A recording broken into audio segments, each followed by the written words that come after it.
আমি আর একটু কমফোর্টেবল হতাম যদি আমি 50 বা 60-এর দশকে জন্মাতাম। 80-এর দশকে জন্মেছি। I am not sure I am completely happy about it. আমি স্বভাব পরিচালক, আমার ধারণা। এক্ষুনি টাকা দিতে পারবো না, আমি বলে রাখলাম তোমাকে, কিন্তু আমি নেবো এটা তোমার কাছ থেকে। এই ঘরে আমি যেখানে বসে আছি, এখানে বসে আমি পড়েছিলাম, এবং যেখানে এই ক্যামেরাটা রাখা আছে সেখানে সৌম্য মুখার্জি বসেছিলেন। আমরা বাঙালিরা, বিশেষ করে যদি মধ্যবিত্ত, শিক্ষিত মধ্যবিত্ত পরিবারের স্বামী স্ত্রী, একটু বেশি খোলামেলা। সুন্দর নাম, কি সুন্দর নামটা। 25 লাখের রেখেছি, আমি কি বলবো? আমি তো হ্যাঁ মানে কি বলবো, আমি তো মানে আমি হিরো বললাম যে হ্যাঁ ঠিক আছে। দুজন তাবড় পরিচালককে ক্যামেরার পেছনে বসে পরিচালনা করেছেন একজন পরিচালক, মানে যিনি বয়সের, যার পরিচালনার বয়স বেশি অভিনয়ের বয়সের থেকে, তিনি পরমব্রত চট্টোপাধ্যায়। পরমদা, তোমায় স্বাগত জি 24 ঘন্টা ডিজিটালে। Thank you very much. Thank you Debasmita, thank you. সেটা হচ্ছে যে তুমি তো, তোমার তো পরিচালক হিসেবে বয়স বড়, তুমি বলো তো সেটা, সেই পরিণত মস্তিষ্ক থেকেই কি এই স্ক্রিপ্টের সূত্রপাত করে? এইটার সূত্রপাতটা না, এটা খুব প্রথমত বলি, হ্যাঁ আমার পরিচালক পরমব্রতর বয়স অভিনেতা পরমব্রত থেকে কম, সে ব্যাপারে কোনো সন্দেহ নেই। কাজের বডি অফ ওয়ার্ক ওয়াইজ কম, কিন্তু আসলে পরিচালক পরমব্রতর বয়স অভিনেতা পরমব্রত থেকে বেশি। তার কারণ পরমব্রত চিরকাল পরিচালকই হতে চেয়েছিল, মানে পরিচালক পরমব্রত সত্তাটাই প্রাইমারি সত্তা। অভিনেতা পরমব্রতটা আকস্মিক পরে তৈরি হয়েছে আর কি, এবং সেটার জন্য পরমব্রত অত্যন্ত খুশি। সেটা না, সেইটা তাকে পরিচিতি, খ্যাতি, মানুষের অগাধ ভালোবাসা, উপার্জন সবই দিয়েছে। কিন্তু আমরা তো প্রত্যেকে কিছু একটা জিনিস হই ভিতরে ভিতরে, মানে স্বভাব, যে কবি হয় সে আসলে স্বভাব কবি হয় সবার আগে। তো আমি স্বভাব পরিচালক, আমার ধারণা, বা স্বভাব চিত্র নির্মাতা আর কি। সেটা একটা দিক। আর এবার এহেন তথাকথিত নবীন পরিচালকের এরকম দুজন এমন মানুষকে নিয়ে ছবি বানানো কেন, যে দুজন মানুষ তাদের 50তম বিবাহবার্ষিকী পালন করছেন? এই প্রশ্নটা বারবারই উঠছে এবং উঠবেও আমার ধারণা, এবং ওটা স্বাভাবিক। এই প্রসঙ্গে একটুখানি আমার ব্যক্তিগত জীবনের কথা বলতে হয়। যে কোনো সৃষ্টি মানুষের ব্যক্তিগত একটা ট্রিগার থেকে আসে, ব্যক্তিগত একটা ভাবনা, স্পৃহা, অভিজ্ঞতা থেকে আসে। কিন্তু এটার ক্ষেত্রে মানে কিছু কিছু সৃষ্টির ক্ষেত্রে ব্যক্তিগত যোগাযোগটা বেশি থাকে। এটার ক্ষেত্রে আমার ব্যক্তিগত জীবনের সঙ্গে যোগাযোগটা বেশি। আমি খুব অল্প বয়সে আমার বাবা মা দুজনকে হারিয়েছি। তো আমার সৌভাগ্য হয়নি আমার বাবা মার বয়স হচ্ছে চোখের সামনে, এবং বয়স হচ্ছে আলাদা আলাদা করে, এবং বয়স হচ্ছে এক দম্পতি হিসেবে, সেটা দেখার সৌভাগ্যটা আমার ঘটেনি। তো আমি অনেক সময় আমি ভেবেছি যে আমার বাবা মা বয়স হলে যদি তাদের 40, 45, 50 বছর একসঙ্গে জীবন তারা অতিবাহিত করতে পারতেন, তারা কেমন হতেন। বিকজ আমি তো বাবা মাকে তার আগের, মানে বড় হওয়ার সময়, মানে 21 বছর বয়স অবধি দেখেছি দুজনকে একসঙ্গে। তো আমার একটা আন্ডারস্ট্যান্ডিং আছে আমার বাবা মার কীরকম তারা একসঙ্গে ছিলেন। তো তারা আরও মানে 30টা বছর একসঙ্গে কাটালে কীরকম হতেন, এটা জানার আমার একটা খুব মানে চিরকাল একটা ভাবনা মাথার পিছনে কোথাও না কোথাও ছিল। আর এমনিতেই আমাকে বয়স্ক মানুষরা আমাকে বেশি আমার মধ্যে আগ্রহের সঞ্চার করেন, মানে মানে older people they fascinate me আর কি। পরিণত বলে না, আমার জাস্ট মনে হয় যে আসলে আমি নিজে মাথায় কোথাও একটা মনে করি যে আমি যে বয়স সময় জন্মেছি তার থেকে আগে জন্মানো উচিত ছিল। মানে আমি আর একটু কমফোর্টেবল হতাম যদি আমি 50 বা 60-এর দশকে জন্মাতাম। হ্যাঁ, আমি 81 সালে জন্মেছি, 80-র দশকে জন্মেছি। I am not sure I am completely happy about it. ঠিক আছে, সো সেই সময়টা ওরা দেখেছেন, সেই মানুষগুলো দেখেছেন। সেইটার জন্যে আমার ফ্যাসিনেটিং লাগে। আরেকটা লাগে যে আস্তে আস্তে বয়সের সঙ্গে তাদের অধিকাংশই মনে হতে তাদেরকে করানো হয় যে তারা আর প্রয়োজনীয় নন। তারা কিন্তু আসলে অনেক অভিজ্ঞতা, অনেক কিছু নিয়ে বসে আছেন। তাদের মধ্যে মানে বিরক্তিকর কোয়ালিটিও প্রচুর থাকে, সেটা কথা না, সবটা মিলিয়েই তাদের আমার ফ্যাসিনেটিং লাগে। এবার এই অবস্থায় আমি একটি চিত্রনাট্য হাতে পাই, হিন্দিতে লেখা একটি ছেলে হঠাৎ করেই সময় পড়তে দেয় বোম্বেতে। সে আমার কিছু কাজ দেখেছে এবং ভালো লেগেছে তার। অল্প বয়সী একটি আসামের একটি ছেলে, চিরঞ্জীব বরদলৈ ওর নাম। আমি বাড়িতে নিয়ে যাই পড়তে, এবং পড়ে আমার মনে হয় পারে এটা তো বেশ একটা মিষ্টি জিনিস। হ্যাঁ, আমি যদি কখনো বাংলা এটা বানাতে চাই কেমন হয়, অনেক পরিবর্তন করব, বাট বেসিক জিনিসটা যদি এক রেখে বানাতে চাই। ওকে আমি অ্যাপ্রোচ করি, একটি দামে কথা হয় এবং আমি ওর কাছ থেকে নিয়ে রাখি সেটা। বলি যে আমি এক্ষুনি টাকা দিতে পারবো না, আমি বলে রাখলাম তোমাকে, কিন্তু আমি নেবো এটা তোমার কাছ থেকে। এইবার কেন কেন এটা আমার ভালো লাগলো, কাম টু দ্য কোয়েশ্চেন। তার ভালো লাগার প্রথম কারণটা হচ্ছে এটা পড়ে না আমি কোথাও মনে হচ্ছিলো যে আমার বাবা মা বয়স হলে এরকম হতে পারতেন। হ্যাঁ, বা এটাকে যদি আমি একটু পরিবর্তন করি, বাবা মাকে বয়সকালে না একসঙ্গে না দেখতে পাওয়ার যে মনের মধ্যে মাথার মধ্যে যে লুকোনো যে আফসোস বা আক্ষেপটা, সেটা কিছুটা হলেও আমি এই ছবিটা করার মধ্যে দিয়ে মেটাতে পারবো। যে দুজন অভিনেতা অভিনেত্রীকে কাজ করব তাদের মধ্যে দিয়ে মেটাতে পারবো। তো সুযোগটা আসে যখন আমি হইচই স্টুডিওসকে এটার কথা বলি এবং হিন্দিতেই ওর ড্রাফটটাই পড়ে শোনাই, এবং ওরা ভীষণ মুভড হন। ইনফ্যাক্ট এই ঘরে আমি যেখানে বসে আছি এখানে বসে আমি পড়েছিলাম, এবং যেখানে ক্যামেরাটা রাখা আছে সেখানে সৌম্য মুখার্জি বসেছিলেন আর বাকিরা বসেছিলেন। তো এখান থেকে বেরিয়ে গিয়ে আমরা শ্রীকান্তার ঘরে বলি, ওরা বলে যে এটা আমরা করতে চাই, প্লিজ আমরা করছি ছবিটা। তো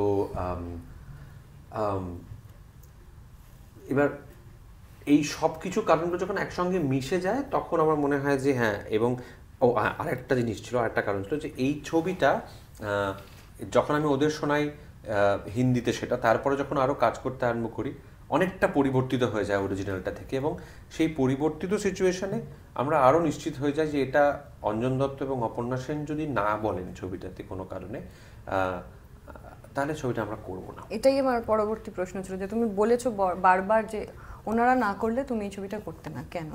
হ্যাঁ, তার মানে কি এই যে ওদের বয়সী আর অভিনেত্রী নেই বা অভিনেতা নেই? না, আছেন, 100 বার আছেন, নিশ্চয়ই আছেন। কিন্তু আমি যখন একটি ছবি করছি, একজন মানে যে ছবিটার শুরু থেকে শেষ পর্যন্ত একজন বৃদ্ধ আর বৃদ্ধা একটি দম্পতি, হ্যাঁ, এক হচ্ছে সেই দুজনকে সেই রকম হতে হবে, আর হচ্ছে এই দুজনকে একে অন্যের সঙ্গে একটা সার্টেন একটা কেমিস্ট্রি বেরোতে হবে। হ্যাঁ, মানে এরা আলাদা আলাদা করে একটা চরিত্র, এরা দুজনে একসঙ্গে কিন্তু একটা চরিত্র। এই আলাদা আলাদা করে হয়তো আলাদা এরকম চরিত্র আমি হয়তো আর বেশি না সেটাও, বাট দু একটা পেলেও পেতে পারতাম।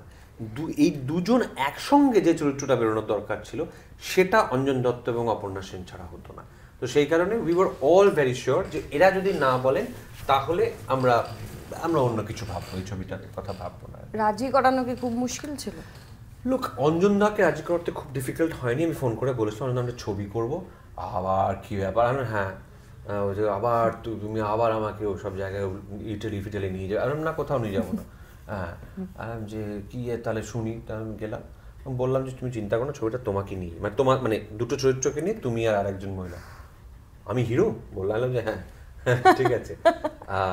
রিনাদি শুনেছিলেন, শুনে রিনাদি খুব গুরুত্বপূর্ণ কিছু কন্ট্রিবিউশন, মানে আমি বলবো দুরকমভাবে বলতে চাই। মানে আমি বলছি অপর্ণা সেনের কন্ট্রিবিউশন এই ছবিটাতে অনস্ক্রিন তো বটেই, কিন্তু তার আগে অফস্ক্রিন কন্ট্রিবিউশন আমি বলবো অপর্ণা সেনের আরও বেশি অনস্ক্রিনের থেকে। স্ক্রিপ্টিং ফেজটাতে উনি কিন্তু প্রথম আমাকে বলেন যে বরং এটা লেন্সটা একটু চেঞ্জ করা দরকার। মানে যেহেতু ছেলেটি হিন্দিতে লিখেছে, ওদের এই স্বামী স্ত্রীর মধ্যে সম্পর্কটা একটু উত্তর ভারতের ছোঁয়া আছে। মানে উত্তর ভারতের স্বামী স্ত্রী কি ধরনের কথা বলেন তার সঙ্গে কিন্তু বাঙালিদের স্বামী স্ত্রীর মধ্যে হওয়া কথার একটা ফারাক আছে।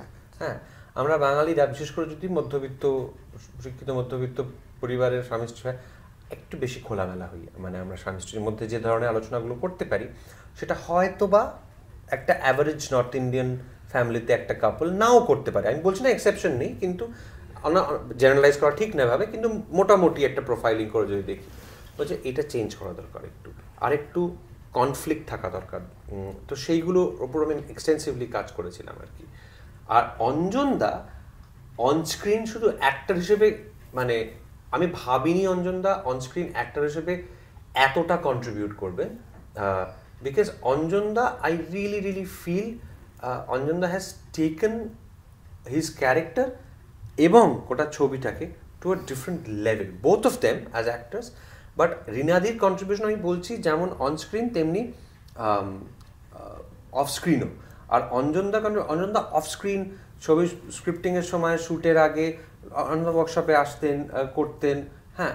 বাট আমি যা দেখলাম অঞ্জনদা যেভাবে গিয়ে আমার কাছে সারেন্ডার করেছিলেন অন শ্যুট, এবং হি ওয়াজ প্রিপেয়ার টু ডু এনিথিং। মানে আমি যদি বলতাম ছাদের উপর থেকে লাফ দিয়ে যাও আর কি, লাফ দিয়ে দিত আর কি, এরকম। মানে এটা কল্পনা করা যায় না, সেটা it just took him to. আমি তো আগেও তো অঞ্জনদাকে ডিরেক্ট করেছি, অঞ্জনদাকে আমি আগেও এতটা দেখিনি। এটাতে না অঞ্জনদা জাস্ট 2 দিন শ্যুট করে he understood that I have probably he understood that আমার একটা খুব ক্লিয়ার ভিশন আছে এক। এবং এটা অঞ্জনদা কোথাও একটা অঞ্জনদা হয়তো এটাও মনে হয়েছে যে এটা আমার একটা লাইফ টাইম রোল, মানে এটা আমি প্রচণ্ড যত্ন নিয়ে এটা করতে চাই, তার জন্য আমি সব কিছু দিতে পারি। এই দুটি জিনিসের মানে মিশেল ঘটেছে, সংমিশ্রণ ঘটেছে আর কি। এটা আমি অত্যন্ত সৌভাগ্যবান তার জন্য। আর একটা যেটা তোমায় বলতে চাইবো সেটা হচ্ছে ছবির নাম। এই ছবির নামটা শুনলেই জনপ্রিয় একটা গান, ছবি, অভিনেতা, সঙ্গীত পরিচালক, সমস্ত কিছু এক সারিতে মনে পড়ে। এই নামটা তুমি কেন বাঁচলে? এত সুন্দর নাম, কি সুন্দর নামটা হলো তো। হ্যাঁ, এই রাত তোমার আমার, ভাবা যায় একটা গানের লাইন। হ্যাঁ, এই রাত তোমার আমার। হ্যাঁ, অথচ ছবিতে একটাই গান, ছবিতে একটা গান, এবং এই গানটি নেই এটা দর্শকদের কাছে বলে দেওয়াতে কোনো অসুবিধে নেই। এটা তারা নিজ গুণে মার্জনা করবেন। আসলে এই গানগুলির সত্ত্ব যে কোম্পানিটির কাছে থাকে, তারা ভারতবর্ষের দ্য লিডিং মিউজিক কোম্পানিজ, এবং তাদের সঙ্গে বন্ধুত্ব থাকলেও তারা গানের সত্ত্ব কেনাবেচা করার ব্যাপারে ভীষণ প্রফেশনাল। এবং আমাদের সত্যি বলছি, আমাদের বাংলা ছবিতে তারা যে টাকা কোট করেছেন এই গানটির 30 সেকেন্ড বা 1 মিনিট ব্যবহার করতে দেওয়ার জন্যে, সেটা বাংলা ছবিতে দেওয়া পসিবল হয় না। মানে they start the conversation from এই গানটির 30 সেকেন্ড থেকে 1 মিনিট ব্যবহার করার জন্যে 25 লাখ টাকা থেকে শুরু করেছেন কনভারসেশনটা। তো আমি 25 লাখের এগেইনস্টে আমি কি বলবো? আমি তো মানে কি বলবো, আমি যদি ওরা 5 লাখ টাকা বলতেন, না নেই, প্লিজ 2 লাখ টাকা দাও। মানে খৈচর স্টুডিওসও বলতো যে প্লিজ করে দিই। 25 লাখের এগেইনস্টে আমি কি নেই, মানে উপায় ছিল না আমাদের। সত্যি কথা, স্পষ্ট কথা, কোনো কষ্ট নেই, এটা বলে ফেলা ভালো আর কি। কিন্তু নামটা রাখতে চেয়েছি, নামটা রেখেছি, এবং নাইট সং এটার ইংরেজি টাইটেল। So yeah. তুমি এর আগেও বলেছো যে তুমি আর খুব বেছে বেছে স্ক্রিপ্ট দেখে অভিনয় করতে চাও, আর সেরকমভাবে অভিনয় করবে না। তার কারণ কি? দর্শক, তোমার যারা অনুরাগী, তারা তো বঞ্চিত হবে তোমায় আরো বেশি। আমি বিশ্বাস করতে চাই যে আমার একটা দর্শক তৈরি হয়েছে পরিচালক হিসেবে, ঠিক আছে, বা হয়ে গেছে বলবো না, বাট হচ্ছে।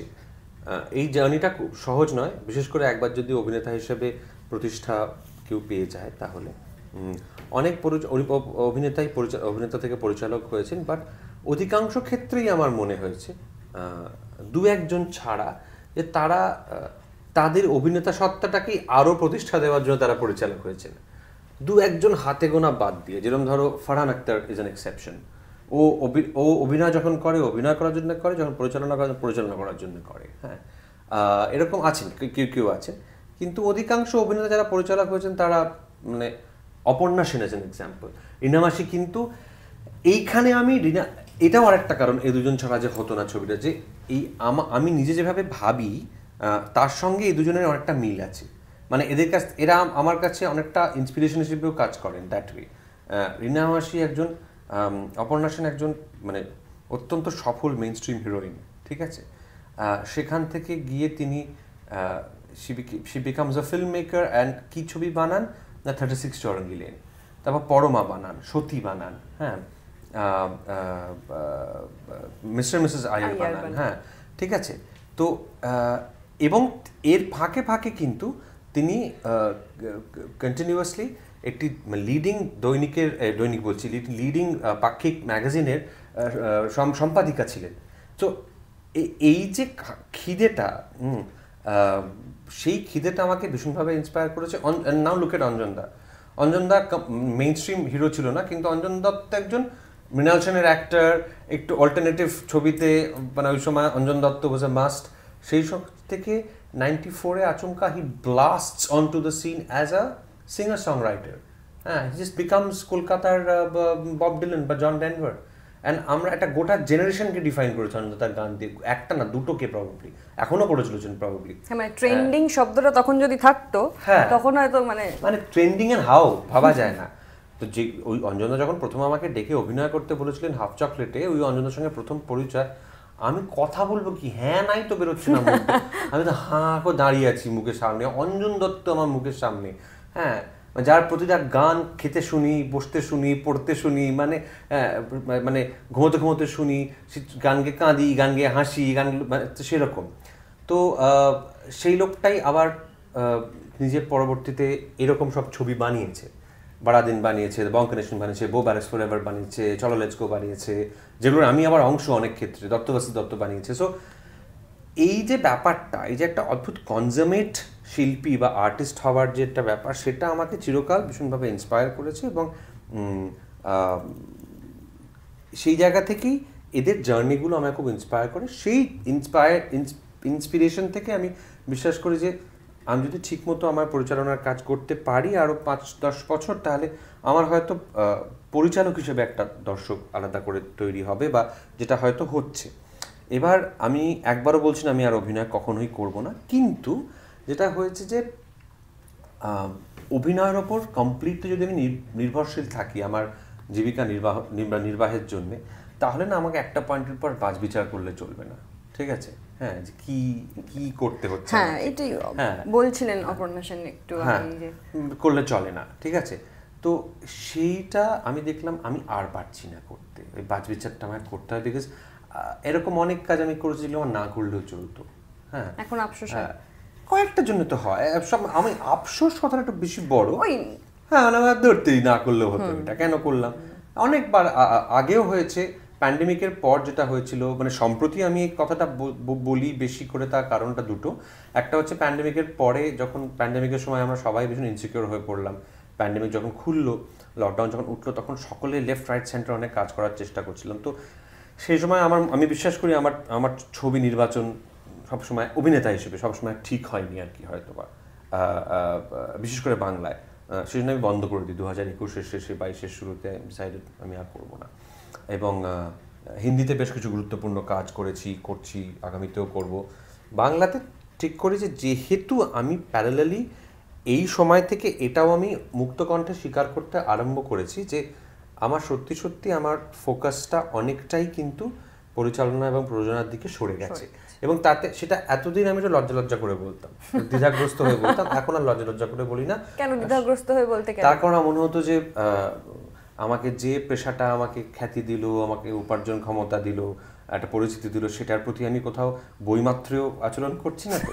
হ্যাঁ, কিন্তু আমি সেটার প্রতি এখন সেই সমঝোতাটা নিজের সঙ্গে আমার চলে এসে, যেখানে আমি বলতে পারি যে আমার একটা পারফেক্ট সম্মান আছে আমার অভিনয়ের পেশা সম্বন্ধে। খুব ভালোবাসি আমি অভিনয় করতে, অভিনয় করছিও। মানে সেটার সেই পেশাটা বা সেই পেশার সেই ধারাটা আমায় যা দিয়েছে তার প্রতি আমি অসম্ভব শ্রদ্ধাশীল। কিন্তু আমরা প্রত্যেকে আসলে কিন্তু মানে পেশায় যাই হই না কেন, স্বভাবে কেউ না কিছু হই, যেটা শুরুতেই আমি বললাম না। তো সেই স্বভাব কবি যদি বলি, বা স্বভাব চিত্র নির্মাতার দিকে আরেকটু মনোযোগ দেওয়ার সময় এসেছে আমার আজকের এই স্টেজে এবং এই বয়সে দাঁড়িয়ে। কথা বলো, ফ্লোরে এই দুজন পরিচালক হিসেবে, অভিনেতা হিসেবে তো নিশ্চয়ই, পরিচালক হিসেবেও তো ভীষণ মানে একটা সময় ছাপ রেখে গিয়েছেন নিজেদের, এখনো রাখেন। তো তাদেরকে ডিরেক্ট করতে অসুবিধা হয়েছে, স্নায়ুচাপ হয়েছে? না, হয় না। অঞ্জনদাকে আমি আগেও ডিরেক্ট করেছি। অঞ্জনদা খুব সহজ, অঞ্জনদাকে মানে অঞ্জনদার ইনফ্যাক্ট মানে রিনাদিকে, হ্যাঁ, বিকজ রিনাদির একটা অরা আছে, সেটা রিনামাসি একটা আছে, সেটা খুব ভালো লাগে আমার, সেটা ইনফ্যাক্ট। তো স্নায়ুর চাপ কখনোই হয়নি, মানে মনে হয়েছে হ্যাঁ এই ব্যাপারটায় হয়তো মতান্তর হতে পারে, হয়েছে এরকম 2-3 কিভাবে ট্র্যাকেল করো একটা পয়েন্টে। তো মানে আমি সেখানে মানে এটা তো কোথাও একটা আছে জিনিসটা, এটা তো সবাইকেই বিশ্বাস করতে হবে যে আলটিমেটলি এটা মানে directors meeting. I am sure রিনামাসির সঙ্গে তাদের অভিনেত্রীদের কোনো না কোনো সময় মতান্তর হয়েছে, সেখানে তো নিশ্চয়ই রিনামাসির কথাটাই শেষ কথা হয়েছে। সো এক্ষেত্রেও তাই জিনিসটা। তো আমি ওটা মাথায় রাখি না যে আমি কি কাকে ডেট করছি, এটা বা থাকলেও সেটা প্রথম দিন থাকে, তারপর থেকে আমি মাথা থেকে মিস্টার বচ্চন ডেট করলেও তাই থাকবে আর কি, যে মানে সেটা এক্স্যাক্টলি দ্য ভিশন সেটার সঙ্গে যায়। অফকোর্স মানে আমি তাদের কথা শুনি, তারা কি বলার চেষ্টা করছেন, তাদেরকে অ্যাকোমোডেট করার চেষ্টা করি। তারা ধরো যেরকম আমি তো অনেক সিনিয়র লোকজনদের ডিরেক্ট করি, চিরঞ্জিত দাকে ডিরেক্ট করি আমি রেগুলার বেসিসে, প্রতি বছরই করি এখন আমাদের ফ্র্যাঞ্চাইজিটার জন্য। তো দীপক দা, চিরঞ্জিত দাও কিন্তু খুব সফল পরিচালক, মাথায় রাখতে হবে। হ্যাঁ, উনি কিন্তু কিছু কিছু জায়গায় বলেন পরম এইটা নেবি না, এর থেকে একটা আমার মনে হয় একটা ভালো লাগবে। এবার সব সময় যে আমার মনে হয় যে এই শটটা অ্যাকচুয়ালি প্রয়োজন পড়বে তা হয় না, কিন্তু আমি এরকমও ভাবি যে এই লোকটা এই মানুষটি তার অভিজ্ঞতা, তার এতদিনের যাপন থেকে এই কথাটা বলছে, আমার একটা shot how does it matter, যদি আমার খুব কাটতে নিতে আমার কি এসে যায়। হ্যাঁ ঠিক আছে, আবার যদি মনে হয় যে না এই জিনিসটা যেটা উনি বলছেন সেটা করতে গিয়ে আমার গোটা ভিশনটা ঘেঁটে যাচ্ছে, হ্যাঁ, তাহলে তখন আমি বলবো যে না ওইটা আমার লাগবে না। হ্যাঁ, তো it's a question of negotiation আর কি, সেটা it's part of the creative negotiation. এই ছবিতে তো এই দুজনের কথা অনেক হচ্ছে, তাদের একটা সন্তানও আছে, যে ট্রেলারটা দেখে যেটুকু মনে হচ্ছে ক্রুশিয়াল ভূমিকা আছে তারও, সেটা নিয়ে যদি একটু মানে যতটা বলতে পারো তুমি যদি বলো। একেবারেই অতিথি কি বলো ওটাকে, বিশেষ ভূমিকা, মানে গেস্ট, স্পেশাল অপিয়ারেন্স আর কি আমার, এবং আমার সঙ্গে শ্রুতি দাস, শ্রুতি আছে, শ্রুতি ভীষণ প্রতিশ্রুতিময়ী একজন অভিনেত্রী, এবং আই এম ভেরি গ্ল্যাড যে ও একটা সিনের জন্য এটা এসে করেছে আমাদের সঙ্গে, একদমই একটি দৃশ্যের জন্য আছেন, এবং খুব crucial, you right, it's very crucial. কিন্তু ছবিটা এই দুজন এভারগ্রিন প্রেমিক প্রেমিকাকে নিয়ে আর কি, মানে অনেক নাবালা কথা, অনেক মান অভিমান, মানে অনেক কিছু একটা রাতের মধ্যে ঘটতে দেখতে পারবো, সমাপতন আর কি হবে কি। হ্যাঁ হ্যাঁ হ্যাঁ, এটা অনেকটাই ঠিক বলেছো, সমাপতন সঠিক শব্দ। সমাপতন আসলে আমি সবসময় বিশেষ করে দুটি মানুষ 50 বছর কাটিয়ে ফেললেও একটা না একটা পার্সেন্টেজ থেকে যায়, যে পার্সেন্টেজটা অচেনা থাকে একে অন্যের, সেইটার খোঁজ একটা কাপল হিসেবে, একটি যুগল হিসেবে শেষ দিন অবধি চলে সেই খোঁজটা। তো এটা সেই খোঁজটারও ছবি কোথাও একটা। শুরুতেই আমি বললাম এটা আমার বাবা মাকে বয়স্ক দেখার লোভ থেকে বানানো, তাদের প্রতি ট্রিবিউট কোথাও একটা, বা তাদের মতো কাপলদের প্রতি ট্রিবিউট, যারা অনেক ঝড়ঝাপটা সামলে নিজেদের মধ্যে অদ্ভুত বোঝাপড়ার মধ্যে দিয়ে জীবনটা কাটিয়েছেন আর কি। সমস্যা হয়নি কি তাদের মধ্যে, সমস্যা হয়েছে, প্রতিচ্ছত্রে হয়েছে, তারা সমস্যাগুলোকে ট্যাকেল করেছেন। কখনো সেটা নিজেদের মধ্যে সমস্যা হয়েছে, কখনো অর্থনৈতিক সমস্যা হয়েছে, কখনো সন্তান সংক্রান্ত সমস্যা হয়েছে, কখনো অন্য সমস্যা হয়েছে, তারা ঝড়ঝাপটা সামলে তারা জীবনটা একসঙ্গে বেঁচেছেন। সেরম কাপলদের প্রতি একটা ট্রিবিউট, সেরম দম্পতিদের প্রতি, সেরম যুগলদের প্রতি। অন্যদিকে এটা ওই 1% মানুষটাকে যেটা বাকি রয়ে যায় সেটার একটা খোঁজও বটে। থ্যাংক ইউ পরমদা, অনেক ধন্যবাদ। আশা করি ছবি ভীষণ সফল হবে, মানে বাঙালি দর্শক যে ধরনের ছবি দেখতে চায় সেটা তোমার কাছ থেকে পাবে। Thank you very much, thank you.